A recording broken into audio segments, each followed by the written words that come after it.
जय माता की सभी को।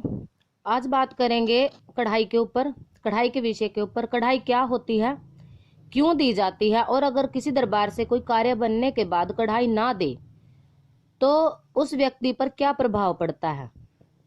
देखिए, अगर आप किसी भी दरबार में जाते हो और जिस भी शक्ति का, जिस भी इष्ट देव का वो दरबार चल रहा होता है, चाहे वहां माँ काली हो, चाहे वहां माँ धूतनी, माँ पाथरी वाली हो, चाहे वो माँ संतोषी का दरबार हो, माँ मदानन का दरबार हो, किसी भी शक्ति का दरबार वो हो सकता है।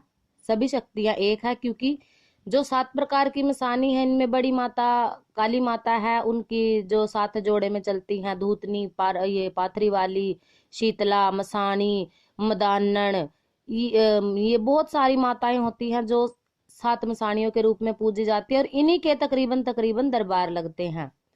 अब किसी दरबार में आपने अरदास लगा दी किसी भी कार्य के लिए, चाहे वो आपके बच्चे की नौकरी हो सकती है, शादी विवाह हो सकता है, कोई हारी बीमारी आपके घर में आ गई है वो हो सकती है, कोई भी अन्य कार्य। बहुत सारे लोग तो इस समस्या से आते हैं कि हमारे घर में बरकत नहीं है, हम इतना कमाते हैं पर पैसा नहीं रुकता, बीमारियों में या फिर इस तरह के खर्चे जो अनायास ही आ जाते हैं उनमें हमारा पैसा जाता है, बरकत नहीं होती, कितना भी कमा ले दुख घर से नहीं जाते। उन लोगों के साथ क्या होता है कि वो किसी ना किसी दरबार से चले जाते हैं पूछा लेने के लिए। तो अगर किसी से पूछा लेने के लिए जाओ तो कम से कम, अगर आपके पास कुछ भी नहीं है तो कम से कम 11 रुपए, 10 रुपए, 11 रुपए की अरदास जरूर लगाए। पूछा कभी खाली नहीं लेनी चाहिए, क्योंकि ये जो गुरुओं का होता है कर्जा, जिसे बोला जाता है, भार भी कह सकते हैं, ये आपके ऊपर आ जाता है। क्योंकि सेवक जो होता है वो गुरु को मानकर ही अपनी शक्ति की पूजा करता है, और शक्ति ही आपको पूछा देती है, कोई भगत, कोई इंसान आपकी पूछा नहीं देता। जो उसकी गद्दी, गुरु की गद्दी होती है, और गुरु की गद्दी के ऊपर जो शक्ति आती है वो ही पूछा देती है। और पूछा के लिए आपको 11 रुपए, 21 रुपए, जो भी आपसे बनता है, अरदास आपको लगानी होती है। उसके बाद पूछा ली जाती है, और पूछा लेने के बाद भगत आपसे पूछता है कि आपने पूछा आपकी हो गई। हम भी यही पूछते हैं, ये हमारे दरबार के नियम है, हम किसी अन्य दरबार की बात नहीं करेंगे। कि उनसे पूछा जाता है कि भाई आपकी पूछा हो गई, आपका जो कहते हैं इसके पसंद आई, इस पूछा में आपका, ये कह देते हैं देसी भाषा में कि पेटा भर गया, आप संतुष्ट है इस पूछा से। पूछा जाता है, अगर वो संतुष्ट होते हैं कि हमारी पूछा सही आई है तो उनसे पूछा जाता है अब आपको इलाज की जरूरत है। अगर आप इलाज करवाना चाहते हैं तो माँ के नाम की अरदास लगाइए। हमारे दरबार से नारियल, चुन्नी और 11 रुपए रखवाए जाते हैं। ये हमारे दरबार की अरदास है। 11 रुपए, नारियल चुन्नी, 2 लौंग और 2 इलायची। ये माँ काली, माँ पाथरी वाली दरबार की अरदास है। इस दरबार के नाम की अरदास लगाई जाती है। अब ये अरदास लगाने के बाद 1.25 महीना का वक्त, 40 दिन का टाइम आपसे लिया जाता है। वैसे तो 40 दिन में माँ कार्य कर देती है। अगर आपका बड़ा कार्य है, जैसे शादी विवाह का है, विदेश यात्रा है, या फिर आपकी कोई नौकरी है, तो उसमें हम कम से कम 3 महीने का वक्त आपसे लेते हैं। 3 महीने आपको किसी चौकी, किसी दरबार में नहीं जाना होता, और जो नियम हमारे दरबार से आपको बताए गए होते हैं उन नियमों की आपको पालना करनी होती है। जो भोग प्रसाद माई के नाम का हम बोलते हैं उनके स्थान पर चढ़ाने के लिए, वो आपको चढ़ाना होता है। बाकी हमारे दरबार से कोई कठिन सेवाएं किसी को नहीं दी जाती। एक ही बार एक ही भोग चढ़ाया जाता है, और एक भोग पर एक ही कार्य बनता है। तो जब कार्य बन जाते हैं, कार्य बनने के बाद लोग माँ की कढ़ाई नहीं देते हैं। अब कढ़ाई क्या होती है? कढ़ाई होती है, अब जैसे हम गांव में रहते हैं, गांव में दरबार लगाते हैं, संगत भी बहुत आती है, तो इसको बोल दिया जाता है कि लूफा लाग। अब आप किसी डॉक्टर के पास गए, आपने दवाई ली, तो आप फीस तो दोगे डॉक्टर की, और जो डॉक्टर आपको दवाई देगा उसके लिए भी आप पैसे दोगे। अगर आप भक्ति करते हो, भक्ति में आपको कुछ नहीं देना होता, आप श्रद्धा से चाहे एक बताशे का भी भोग माँ को लगाए, वो स्वीकार करती है। पर भक्ताई में नियम अलग होते हैं, क्योंकि भगताई में जो शक्ति होती है, माँ होती है, उन वो वचनों से चलती है, उनके वचन करवा दिए गए होते हैं। अगर आप हमारा ये कार्य करोगे तो हम आपको ये देंगे, वो वचनों से चलती हैं। और अगर वचन करने के बाद कोई व्यक्ति उनकी कढ़ाई नहीं देता है, कढ़ाई का मतलब होता है उनका लूफा, उनका भोग प्रसाद, जिसके लिए उन्होंने आपका कार्य किया। अगर उन्होंने आपका कार्य बना दिया है तो आपका भी फर्ज बनता है कि दरबार में कढ़ाई दे। उसमें क्या होता है?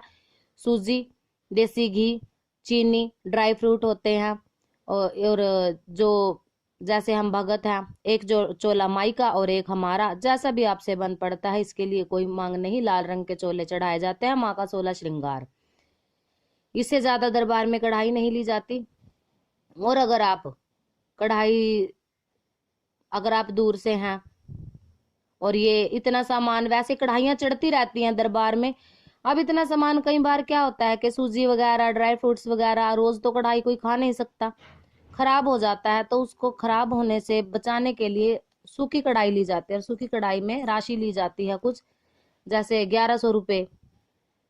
सिर्फ हमारे दरबार में कढ़ाई के नाम से 1100 रुपये लिए जाते हैं। उसी में आपकी सूजी, चीनी, घी जो भी है सारा सामान आ जाता है। 1.25 पाइया घी और 1100 रुपये ये कढ़ाई के नाम के लिए जाते हैं, अगर आपका कार्य बनता है तो ये तो हो गया कढ़ाई क्या होती है और क्यों दी जाती है। अब बात करते हैं, अगर कढ़ाई ना दे तो क्या प्रभाव पड़ता है। देखिए, अगर आपका दरबार से अरदास लगाकर कार्य बना है तो आपको कढ़ाई जरूर देनी पड़ेगी, क्योंकि वो कढ़ाई उस माई की है, उस महाशक्ति की है जिसने आपका कार्य बनाया। अब हम नारियल, चुन्नी और 11 रुपए की अरदास, 2 लौंग, 2 इलायचियों के जोड़े तो माँ को भेज देते हैं आपके घर में।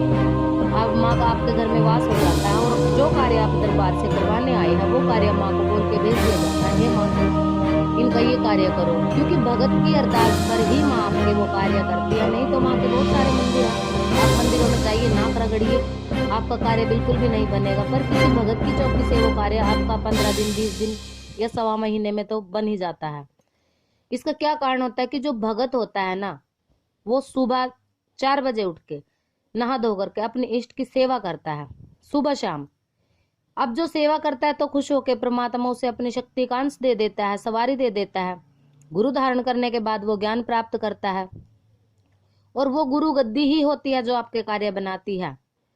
उस गुरु गद्दी का मान वो शक्ति जिसके नाम का दरबार चलता है वो रखती है, और आपके कार्य बनाती है सिर्फ उन गुरु वचनों से। और अगर आप कढ़ाई नहीं देते तो शक्ति का और गुरु का दोनों ही का ही भार, ऋण आपके ऊपर चढ़ जाता है। थोड़े से दिनों के लिए तो आपका कार्य बना, थोड़े दिन आप ठीक रहोगे, पर जैसे ही हम ये दरबार का जो पहर होता है 3 महीने का दिया जाता है मैक्सिमम टाइम, 3 महीने के बाद आपके घर में फिर कष्ट आने शुरू हो जाते हैं। जितना पहले आप दुखी थे उससे 10 गुना ज्यादा आप दुखी होना शुरू हो जाते हो। फिर आप किसी और दरबार में जाते हो, पहले दरबार की आपने कढ़ाई नहीं दी, आप फिर किसी और दरबार में चले जाते हो। ऐसा करने से होता क्या है कि अब आप एक बात खुद सोचिए, कोई भी शक्ति है, अब माँ काली को ही ले, तकरीबन ज्यादातर 90% दरबारों में माँ काली ही विराजमान है। माँ काली के द्वारा ही कार्य करवाए जाते हैं, क्योंकि ये बहुत ममतामयी है। ये कभी अपने बच्चों को दुखी होने नहीं देती, क्योंकि हम तो माँ की ममता को बहुत दिनों से देख रहे हैं। माँ 5 मिनट में, माँ से अगर सच्चे मन से बोलो ना तो 5 मिनट में कार्य बनते हैं। हमारे ऊपर माँ की इतनी कृपा है। तो क्या होता है कि अब जैसे मेरे दरबार से आपका कार्य बन गया, हमारे दरबार से, और आपने कढ़ाई नहीं दी, आप किसी दूसरे दरबार में 2-3 महीने के बाद आप परेशान हो गए, बहुत ज्यादा आपके ऊपर कष्ट आ गए, और आप किसी और दरबार में चले गए, आपने वहां पूछा ली, तो जो होता है उस दरबार से वो भगत बोलता है आपसे कि आप पहले ये भोग प्रसाद दो, वो आपसे भोग प्रसाद दिलवाएगा, तब जाके आपके वो कष्ट दूर होंगे, पर पूरी तरह से नहीं होंगे। क्यों? क्योंकि उनका जो पहले होता है, जो पहला ऋण है किसी और दरबार से आपने वो नहीं दिया। जो आप एक भोग दोगे ना, जो कोई भगत आपसे दिलवाएगा, उस भोग में आपका पहला ऋण उतरेगा। फिर आप भगत से बोलोगे हमने भोग दे दिया माँ को, 10 दिन हो गए, 20 दिन हो गए, हमारा कार्य नहीं बना। उसका यही कारण होता है क्योंकि अब जैसे लोन ले लेते हैं लोग, अब उनकी किस्तें बाउंस हो जाती हैं, किस्त नहीं भरते, फिर आगे किसी और दूसरी कंपनी से वो लोन लेने जाते हैं तो वो पहली किस्त, ऑनलाइन सिस्टम है सारा, आगे आ जाती है। उसी प्रकार से जो किसी और दरबार से आपने कार्य बनवाया है तो पहले तो माँ अपना जो पिछला आपको देना वो पूरा करेंगी, उसके बाद आपको कोई रास्ता दिखाएंगी, आपके कार्यों का समाधान होगा। तो जगह जगह भटकने से अच्छा आप एक दरबार से जुड़िए। अगर आप एक दरबार से जुड़ते हैं, चाहे आप किसी भी दरबार से जुड़े, अगर आपका कार्य बिगड़ता है तो भी आप उस दरबार में जाएं, कार्य बनता है तो भी उस दरबार में जाएं। अगर आपके कार्य 2 कार्य उस दरबार से बने तो आपको तीसरे दरबार नहीं जाना। कोई भी आपको परेशानी आती है तो उसी दरबार से जाकर अपना कार्य बनाए। आप हमेशा शुक्र का मतलब होता है आपने माँ को शुक्रिया किया, धन्यवाद किया कि हे माँ, जो आपने उनसे वचन किया था कि हाँ हम आपको ये सामान, आपकी ये कढ़ाई लगाएंगे, आपका भोग प्रसाद देंगे, आप हमारा ये काम कर दो, और उस भगत के उस गुरु वचन से माँ आपका कार्य करती है और आपको कढ़ाई दी। ये होती है कढ़ाई। आशा करते हैं आप लोगों को कढ़ाई की जानकारी पसंद आई होगी। ऐसी और भी नई नई जानकारी, सवारी क्या है, सवारी वाले व्यक्ति को कैसे गुरु धारण करना चाहिए, इसके लिए आप चैनल को सब्सक्राइब जरूर करें, क्योंकि सब्सक्राइब करने से हमारी जो वीडियो आएगी उसका सबसे पहले नोटिफिकेशन आपके ऊपर होगा। ज्ञान और जानकारी अर्जित करें। हमारे चैनल पर आपको कोई भी गलत जानकारी नहीं दी जाती, क्योंकि माई का सच्चा दरबार है, माई की सच्ची सेवा हमने उठाई है। हम किसी भी बच्चे, किसी भी भगत के, जो माँ के भगत हैं, उनसे खिलवाड़ करके अपने ऊपर उनके संकटों का भार नहीं लेना चाहते। अगर आप हमारी बात से सहमत हैं तो चैनल को जरूर सब्सक्राइब करिए। मिलते हैं नई जानकारी के साथ, तब तक के लिए जय माँ काली, जय माँ पाथरी वाली।